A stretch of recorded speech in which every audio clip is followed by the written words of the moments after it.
আসসালামু আলাইকুম ওয়া রাহমাতুল্লাহ। আল্লাহ কোরআনে মিথ্যা কথা বলেছে, কারণ আল্লাহ সুবহানাহু ওয়া তাআলা বলেছে যে তোমরা আমার কাছে দোয়া করো, আমি তোমাদের দোয়া কবুল করব। এখন ভাই আমি আল্লাহর কাছে দোয়া করেছি ধন সম্পদ এবং সন্তান সন্ততির জন্য, তিনি আমাকে ধন সম্পদও দেননি, সন্তান সন্ততিও দেননি, তার মানে তিনি মিথ্যা কথা বলেছে। কারণ তিনি এক জায়গায় বলেছে দোয়া করো, দোয়া কবুল করবো, তো আমি দোয়া করেছি, তিনি দেননি কেন? তাহলে তিনি মিথ্যা কথা বলেছে, নাউজুবিল্লাহ। কিন্তু এমন তো হতে পারে না, আল্লাহ তো মিথ্যা কথা বলতে পারে না। দেখুন, সব আলেম ওলামা, সব মাশায়েখ, সব আমার উস্তাদ সবাই এখন বলতেছে যে কি জানেন, কোরআনকে বুঝে পড়তে হবে। আপনিও জানেন যে কোরআনকে বুঝে পড়তে হবে, কোরআনকে বুঝে পড়ার জন্য চেষ্টা করতে হবে। কেন? কারণ আল্লাহ সুবহানাহু ওয়া তাআলা বলেছেন যে এই কোরআনকে আমি নূর, এই কোরআনকে আমি আলো, এই কোরআনকে আমি হেদায়েত হিসেবে পৃথিবীবাসীর জন্য পাঠিয়েছি। তার মানে এইখানে নাই এমন কিছু নেই, এটি একটি আলো। ধরুন যে আপনি একটি কাপড় কিনেছেন, একটি কাপড়, নতুন কাপড় কিনেছেন গায়ে পড়ার জন্য। এখন যদি আমরা সেই কাপড় ব্যবহার না করে যদি ঘরের মধ্যে রেখে দিই, তাহলে এই কাপড় কিনে লাভটা কি? ঠিক তেমনি আল্লাহ সুবহানাহু ওয়া তাআলা আমাদের জন্য কোরআন দিয়েছেন, সেই কোরআন যদি আমরা না বুঝে শুধু যদি ঘরের মধ্যে রেখে দিই বা মসজিদের মধ্যে রেখে দিই, বা শুধু না বুঝে যদি পড়তে থাকি, না বুঝে পড়লে সওয়াব। আমি না পড়ার জন্য বারণ করতেছি না, ভুল বুঝবেন না, কিন্তু বর্তমান যুগ কিন্তু খুবই খারাপ, একটি কথা বলে পার হওয়া যায় না, ভুল বুঝবেন না। আমি বলতে চাচ্ছি যে কোরআন বুঝে পড়লেই আমাদের জন্য কি লাভ হবে?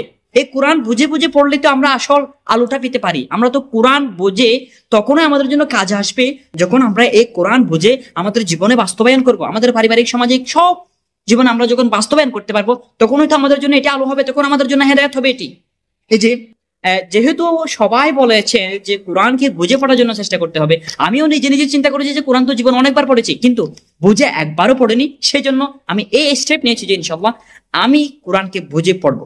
সো এখন কোরআন বুঝে পড়ার সময় একটি আয়াত পেয়ে গিয়েছি যে আল্লাহ সুবহানাহু ওয়া তাআলা বলেছে যে তোমরা আমার কাছে দোয়া করো, আমি তোমাদের দোয়া কবুল করব। ওকে, তো আমরা আল্লাহ সুবহানাহু ওয়া তাআলার কাছে ধন সম্পদ এবং সন্তান সন্ততির জন্য দোয়া করি, কিন্তু তিনি আমাদেরকে দেন না কেন? তিনি আমাদের সন্তান সম্পত্তি এগুলো দেন না কেন? কারণ আল্লাহ সুবহানাহু ওয়া তাআলা এমন নয় যে তিনি কথা দিয়ে কথা রাখবেন না, এমন নয়। তিনি বলেছে তুমি দোয়া করো, তোমরা দোয়া করো, দোয়া কবুল করবো। তো আমরা দোয়া করছি, কিন্তু তিনি আমাদেরকে দিচ্ছে না কেন? আল্লাহ সুবহানাহু ওয়া তাআলা এই সম্পর্কে বলেছেন সূরা আনফালের 28 নম্বর আয়াতে। দেখুন, আল্লাহ সুবহানাহু ওয়া তাআলা বলেছেন যে নিশ্চয় সন্তান সন্ততি, তোমরা জেনে রাখো, সন্তান সন্ততি ধন সম্পদ এগুলো হচ্ছে পরীক্ষা মাত্র। তার মানে বোঝা যাচ্ছে যে এগুলো আমরা আল্লাহ সুবহানাহু ওয়া তাআলা পরীক্ষা দেন। আল্লাহ সুবহানাহু ওয়া তাআলা পরীক্ষা করেন, কাউকে দিয়ে কাউকে না দিয়ে। যাদেরকে দেই আল্লাহ সুবহানাহু ওয়া তাআলা তাদেরকে পরীক্ষা করে দেখে যে তারা এগুলো কেমন ভাবে ব্যবহার করছে, আর যাকে দিচ্ছে না আল্লাহ সুবহানাহু ওয়া তাআলা তাদেরকে পরীক্ষা করেছে সে কেমন ভাবে ধৈর্য ধরছে। আর এটি বাদ দেন, এটি ধন সম্পদ সন্তান সন্ততি এটি বাদ দেন।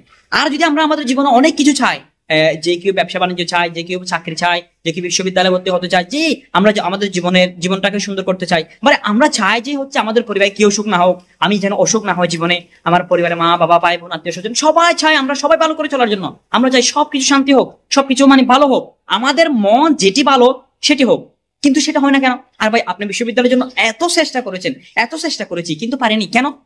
এরপর একটা হাকিকত রয়েছে। আল্লাহ সুবহানাহু ওয়া তাআলা এই উত্তর দিয়ে দিয়েছেন হচ্ছে সূরা বাকারার 216 নম্বর আয়াতে। তিনি বলেছেন যে ওয়া আসা আন তাকরাহু, হতে পারে যে তোমরা যেটি অপছন্দ করছো, শাইআন কোন জিনিস কি, ওয়া হুয়া খায়রুল লাকুম, তা তোমাদের জন্য উত্তম। তোমরা যেটি অপছন্দ করছো হতে পারে সেটি তোমাদের জন্য উত্তম। ওয়া আসা এবং হতে পারে আও তুহিব্বু শাইআন, তোমরা যে কোনো জিনিসকে পছন্দ করছো, ওয়া হুয়া শাররুল লাকুম, তোমাদের জন্য সেটি ভালো নয়, সেটি খারাপ। ওয়াল্লাহু ইয়ালামু ওয়া আনতুম লা তা'লামুন, ওয়াল্লাহু ইয়ালামু, আল্লাহ সুবহানাহু ওয়া তাআলা তা জানেন, বাট কিন্তু তোমরা জানো না। এখন আর কোনো প্রশ্ন অবান্তর থাকলো না যে আমরা আল্লাহর কাছে দোয়া করলাম, আল্লাহ আমাদের দোয়া কবুল করে নাই, তার মানে তিনি মিথ্যা বলছেন। এর প্রশ্নের কিন্তু আর অবান্তর থাকে না। কেন? কারণ তিনি বলে দিয়েছেন, দেখুন আল্লাহ সুবহানাহু ওয়া তাআলা তার বান্দাকে কেমন করে সৃষ্টি করেছেন, কেন? অনেক মহাব্বত করে, অনেক মায়া করে সৃষ্টি করেছেন। এখন তিনি জানেন বান্দার জন্য, আমাদের জন্য কোনটি কল্যাণকর, কোনটি অকল্যাণকর, কোনটি ভালো, কোনটি খারাপ, তিনি আমাদের জানেন। এখন আমরা যদি ধরুন যে আপনি বিশ্ববিদ্যালয়ের জন্য সবকিছু নিয়েছেন, এখন বিশ্ববিদ্যালয় টেকেন নাই, তো আমরা আমাদের জীবনে তখন হতাশ হয়ে যায়, কেন এটি পেলাম না। হতে পারে যে আপনি বিশ্ববিদ্যালয়ে যাওয়ার পথে রাস্তার মধ্যে অ্যাক্সিডেন্ট হয়ে মারা যেতে পারেন, তাহলে এটি দেন নেই। আর ধর পারেন যে আমি মনে করেন যে আল্লাহর কাছে অনেক ধন সম্পদ ছিল, অনেক ধন সম্পদ চেয়েছি, এখন আমার 10 লক্ষ 20 লক্ষ টাকা থাকলে আমি কি করতাম? একটা ব্যবসা করতাম। ধরুন যে আল্লাহ সুবহানাহু ওয়া তাআলা জানেন যে আমি ব্যবসা করলে আমার আমও যাবে, সালাও হয়ে যাবে, 20 লক্ষ টাকা সব শেষ হয়ে যাবে। এখন আমার অবস্থা এমন হয়ে যাবে যে আমি হার্ট স্ট্রোক করে মারা যাবো। আল্লাহ চান না যে আমি মারা যাই, তাই আল্লাহ সুবহানাহু ওয়া তাআলা আমাদের জন্য ওই কাজটি করেন, ওই কাজগুলো করেন যেটি আমাদের জীবনে কাজে আসে, যেটি আমাদের জন্য ভালো, যেটি আমাদের জীবনের জন্য কল্যাণকর, সেই কাজটি করেন। তাই আমাদের জীবনে যে অবস্থা হোক না কেন, আমাদের কাজ হচ্ছে আল্লাহর উপর ভরসা করা, আমাদের কাজ হচ্ছে আল্লাহর কাছে দোয়া করা, আল্লাহর কাছ থেকে নিরাশ না হওয়া। কারণ তিনি তার বান্দাদেরকে সৃষ্টি করেছেন অনেক আদর করে, অনেক দয়া করে, অনেক মহব্বত করে। এখন আমরা আল্লাহর কাছ থেকে যদি চাই, আল্লাহর কাছে দোয়া করি, তিনি যদি আমাদেরকে না দেন, তাহলে আমাদের হতাশ হওয়ার কোনো কারণ নেই। কারণ তিনি জানেন আমাদের জন্য কোনটি উত্তম, তিনি জানেন আমাদের জন্য কোনটি ভালো। তো আশা করি বুঝতে পেরেছেন